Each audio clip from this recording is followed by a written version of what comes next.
All right, we are back. Welcome to Smart When Crazy, episode 23. This is what we're going to do now. We're starting the show over. Sorry about the technical difficulties, but for YouTube purposes, we are going to roll through the topics, the quote of the day, the hero of the day, and the fail of the day real quick.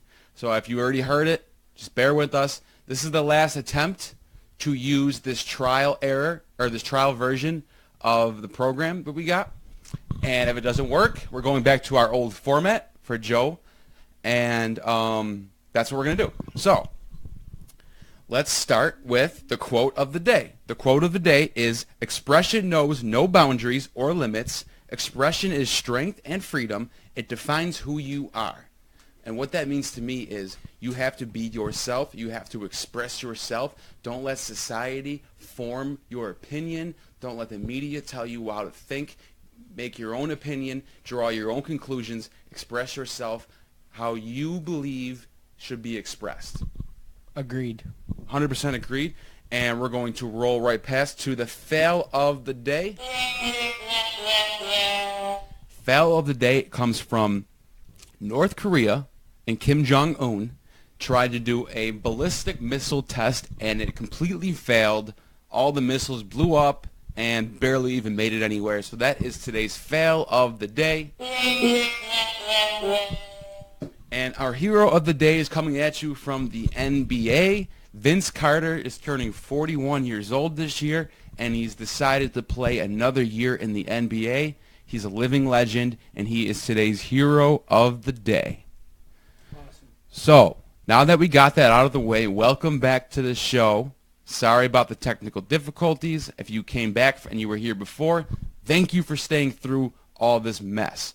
But I can even see the stream is flowing better now because we had like 6 devices all on at the same time, all plugged into the Wi-Fi, and it was not working. It was a mess. We got some clips we're going to play later on in the show. We got one from Bill Nye's new show. We got a clip from the White House Correspondents Dinner from Hassan Minhaj, how he roasted Trump and the media, and I thought it was good. We'll get into that too. But first, we're going to start off because we are a Buffalo podcast, and the draft just happened. We're big Bills fans. You see the Bills flag. Oh, Gina Christina, hey from Texas. Hello, back from Buffalo. Welcome to the podcast. And Wow, a viewer from Texas. well, we're public. I went live public, and we have tags on, so anyone could join, even if they're not friends with us. So you don't know her? No, I don't know who that is, but yeah. Well, Hey, Texas, what's up? we love Texas. We love Texas is Texas. my favorite state. It really is. It's like the libertarian state. Like, leave us alone. We do our own thing. You're not taking our guns away. I love Texas. So that's pretty awesome that we have a viewer from Texas. You have to be our first viewer from Texas. So I'm going to go ahead and change the hero of the day from Vince to Gina Christina. Oh, okay. Because let's give that a Texas yeehaw. because you are our first viewer from out of state, so that's pretty awesome. Yes, welcome to the podcast. This is a new podcast. We're just starting out. We're working out the kinks. We got a little difficulties here and there, but we're getting through it. Let's talk about some NFL, some football. Now, Joe, what did you think about this draft as far as the Bills' perspective? She went to Ken West. Oh, who is that? I don't know. It's a viewer from Texas. We're gonna go with it's a Yeah, viewer that's from it. Texas. So anyways, back to what we were saying. We're talking the NFL, and Scott, I want to personally apologize to you. So, discussing the Bills draft, let me tell you what I think. At first, it started off with me hating what we did. I thought it was a dumb, stupid mistake, and I was not happy about it. I was thinking about our previous drafts, and I was not happy at all. So, with that being said, all of a sudden, when I seen what started, how we started to turn with the draft, where we started going with the draft. We got 2 first-round picks in 2018. That makes me very excited. Hopefully, the Kansas City Chiefs do terribly this year, so we can even have a higher draft pick in the upcoming season. I liked our pick with the cornerback. I liked our pick with Tre'Davious White. He's our cornerback that we picked up. And then we got Zay Jones. He's a wide receiver. Let me tell you something. And Deion Dawkins, he's a tackle. And then we picked up, what was the quarterback's name? Peterman. Nathan Peterman. Let me tell you something about, go down to the cornerback, Tre'Davious, what's his name? Tre'Davious White. I was watching his broadcast when he was talking to the press corps for the Bills. And let me tell you something. I got to give this young lad quite a bit of credit, man. He turned down a year of NFL money so that he can graduate college and make something of himself in case sports didn't work out. So right there, that tells me that the Bills chose the right man for the job. When somebody turns down money to further their education, it shows me they love sports and they love their education. So he's a smart, intelligent man, and he's a good football player, so I'm very happy with the draft. What do you think about the draft? I thought it was excellent. I know you had your show live during the first round, and after the Bills traded down, you and Chris discussed being a little upset. You wanted to get Marshawn Lattimore, which I totally agreed with. But I did say when I called in, and I stand by it, we had to wait and see what happened. And after waiting to see what happened, we ended up with arguably the second best corner of the draft in one of the deepest drafts at corner. So he's going to be a starter, hopefully. I think there's a good chance he will be. And on top of that, we have next year another first-round pick plus an extra third. Yeah. So it turned out to be a phenomenal trade. Like I said, I wanted to wait and see what happened. If we want to turn around to something like pick the tight end or a right tackle instead of addressing the needs that the Bills needed, then I would have been upset with the trade down. But it went good. Then I liked turning around in the second round and going after a great wide receiver, big physical guy, Zay Jones. He's going to be a perfect complement to Sammy Watkins' ball skills. And then we addressed the right tackle. You know, we had Cyrus Quandro just got in trouble. And we kind of it seemed like our offensive line was good last year. And it seemed like the right side was where most of the problems arise from. So, I definitely have to agree with you on this one. Nathan Peterman, I was watching his trick shot videos. Dude, that kid's got some skill. And then I looked at some game tape. That kid's got some skill. I think he has the potential to be maybe the next Tom Brady, or I hope so. Or Derek Carr, yeah. You were saying. But I do want to address one thing. I want to let everyone here right now know who won this draft, and I believe it is Cleveland. Cleveland won the draft. They got a bunch of killers. Their tight end is supposed to be the next Jordan Reed. Their next tight end is supposed to be Jordan Reed. They got what was his first overall? What was his name? It was Myles Garrett, Jabril Peppers. This Cleveland got some bang up guys. What about the quarterback position? The quarterback position, right now, I'm not too worried about the quarterback position. They do have Brock Osweiler, which he's a terrible quarterback. There's no debating that. But as far as I'm concerned right now, they got enough to get their season out of a one-game winning streak. You know what I mean? Yeah. So I want to address that. I disagree. I think you can't. They had the most picks. They had to. Of course, it looked great. They had the most picks. They came away with some great ads, but they didn't address the quarterback position. That's the position that you need in this league to win games. I don't think Cleveland's going to be a threat, especially if you look at the division they're in. Baltimore, Cincinnati, and Pittsburgh. They're just gonna have. They got to play 6 of their 16 games against those teams, and I can see him getting swept, at least two of those teams. I'd say Pittsburgh and Baltimore. But, yeah, Jabril Peppers, great pick. Myles Garrett, first overall pick, of course. Oh, they did? Yeah. Oh, who was the quarterback they got? I don't think they. Oh, they got second round. Deshaun Kaiser. Okay, I didn't even know that. I didn't look in. You know what? I haven't been looking into Cleveland. I guess. Yeah, no, I know exactly who that is. That's a good player. So yeah, I guess they changed around their team a lot. I think, won the draft. But I wanted to get into Nathan Peterman.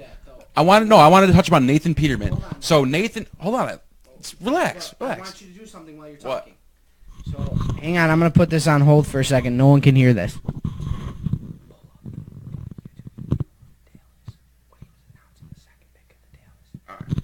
So before I do that, I just wanted to touch on Nathan Peterman real quick. So Nathan Peterman, a guy who a lot of people don't know who he is really. I really didn't know too much about him, but I did some research, and he was the quarterback to. You're gonna have to do it while I'm talking. What did you? Just Joe. What are you trying to do right now? Trying to pull up a video. It's gonna mess with it. It's not. We can just talk about it. All right, so Nathan Peterman was the guy who snapped the winning streak for the. Why? What are you getting? What's the big deal? You want to show a video of a draft? I do. It's that big of a deal? It's that epic. Go ahead, pull it up. I can't. All right, let me just finish my thought on Nathan Peterman. All right, so Joe wants to show this clip of the draft. Oh, you want to talk about which player was it? It wasn't a player. All right. Well, anyways, let me finish my point. All right. So Nathan Peterman was the guy who snapped the winning streak when Clemson was undefeated. He threw 5 touchdowns during that game, and it brought him right on the radar as a quarterback who is going to be an NFL player. And I compared his pick in the fourth or 5th round. I compared his pick to that of Derek Carr, where Derek Carr was projected to be a 3rd round pick. He ended up getting picked in the 2nd, and they didn't know if he was going to be the guy right away. They thought they were going to take some time, develop him, but he stepped right up and brought Oakland as a playoff team. So I don't know. That's all hopes. That's all speculation.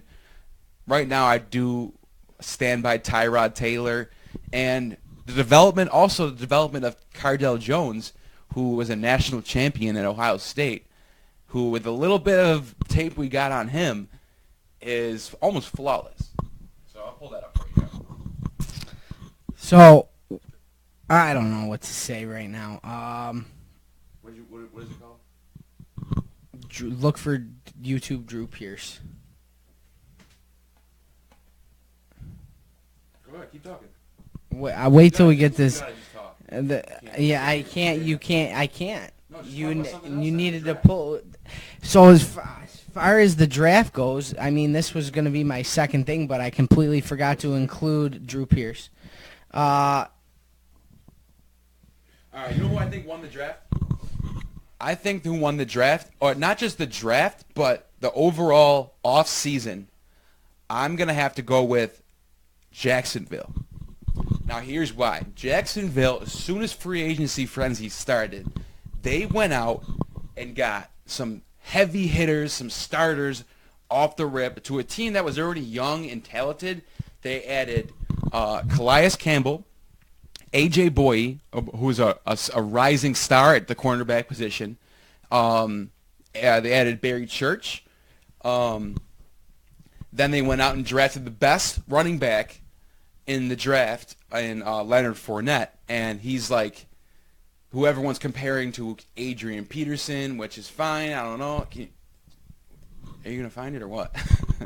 You all right there? So I don't know. I thought Jacksonville came away with this draft, or not just the draft, the offseason in general.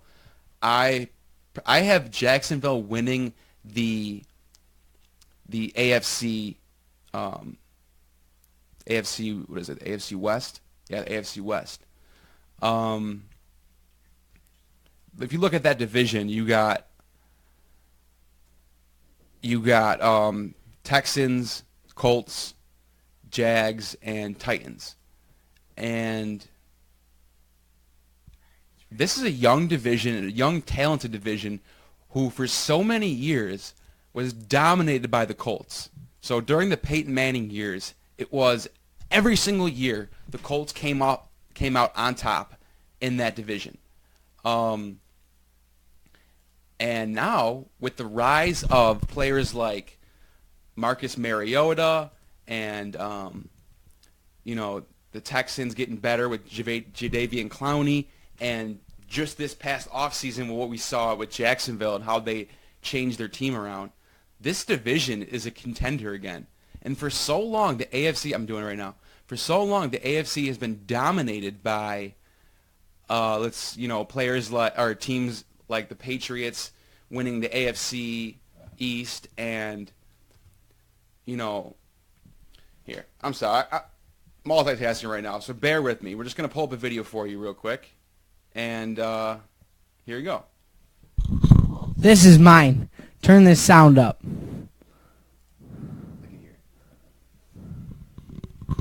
So this is the best pick of the 2017 draft. Pay attention closely here. I'm going to let this thing play right out for you.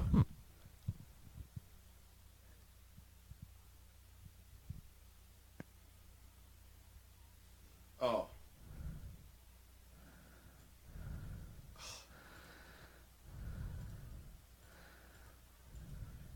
Can you guys hear it?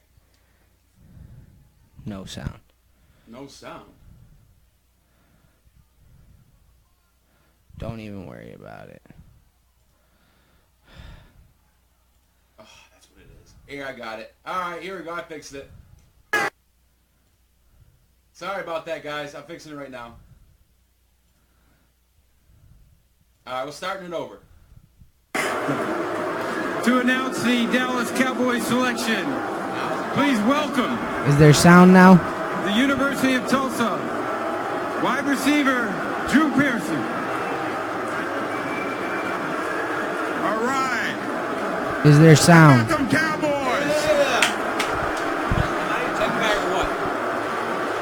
I want to thank the Eagle fans for allowing me to have a career in the NFL.